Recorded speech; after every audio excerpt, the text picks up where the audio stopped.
కాంగ్రెస్ పాలనలో ట్రిపుల్ ఐటీలు కలకల ఆడేటి. కానీ ప్రస్తుతం అటు వైకాపా పాలనలో ఇటు టీడీపీ పాలనలో ట్రిపుల్ ఐటీలు వెలవెలబోతున్నాయి.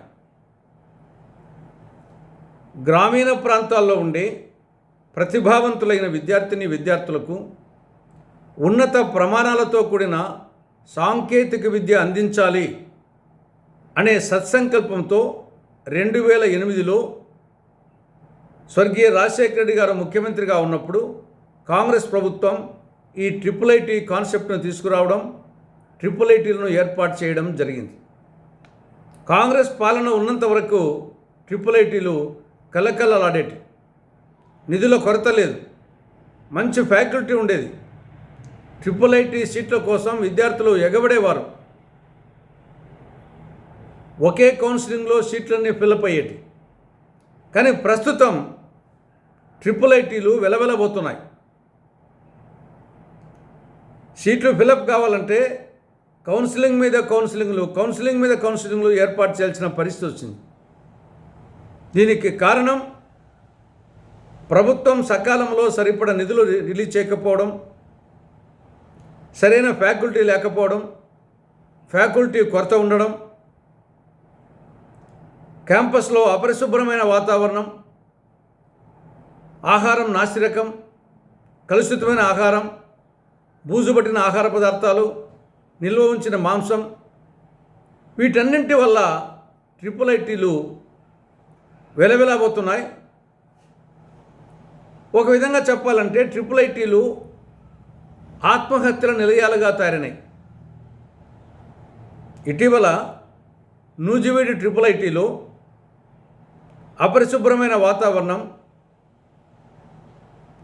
నాసిరకం ఆహారం వల్ల దాదాపు 4-5 రోజుల లోపలనే 1000 మంది విద్యార్థులకు కడుపు నొప్పి రావడం, వాంతులు విరేచనాలు రావడం, ఆసుపత్రిలో చేరడం జరిగింది.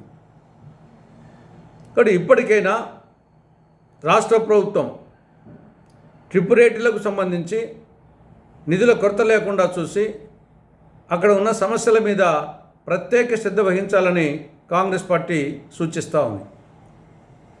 ఇక రెండవ అంశం ర్యాగింగ్. వృత్తి విద్యా కళాశాలల్లో ఈ ర్యాగింగ్ అనేది ఇది ఒక పెనుభూతంలా తయారైంది.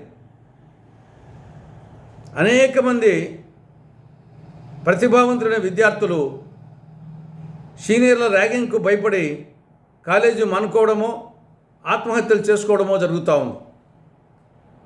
ఇటీవల అన్నమయ్య జిల్లా పీలేరు నియోజకవర్గం కలికిరి జేఎన్టీయు కళాశాలలో, కడప జిల్లా మైదుకూరు మండలం జీవి సత్రానికి చెందిన 21 సంవత్సరాల ప్రవీణ్ కుమార్ అనే అబ్బాయి ఇంజనీరు, బీటెక్ సెకండ్ ఇయర్లో ఆ కాలేజీలో చేరడం, ఆ కాలేజీలో సీనియర్ విద్యార్థులు ర్యాగింగ్ చేశారని ఇంటికి రావడం, మళ్ళీ పోవాలంటే భయపడి పురుగు మందు తాగి నిన్న చనిపోవడం జరిగింది. కాబట్టి ఎంతో భవిష్యత్తు ఉన్నటువంటి ఒక విద్యార్థి జీవితం ర్యాగింగ్ కారణంగా ఈ విధంగా అర్ధాంతరంగా ముగియడం అనేది చాలా చాలా బాధాకరం. కాబట్టి ఇప్పటికైనా కళాశాల యాజమాన్యాలు, రాష్ట్ర ప్రభుత్వం ఈ ర్యాగింగ్ నివారణ కోసం కఠిన చర్యలు చేపట్టాలని కాంగ్రెస్ పార్టీ విజ్ఞప్తి చేస్తూ ఉంది.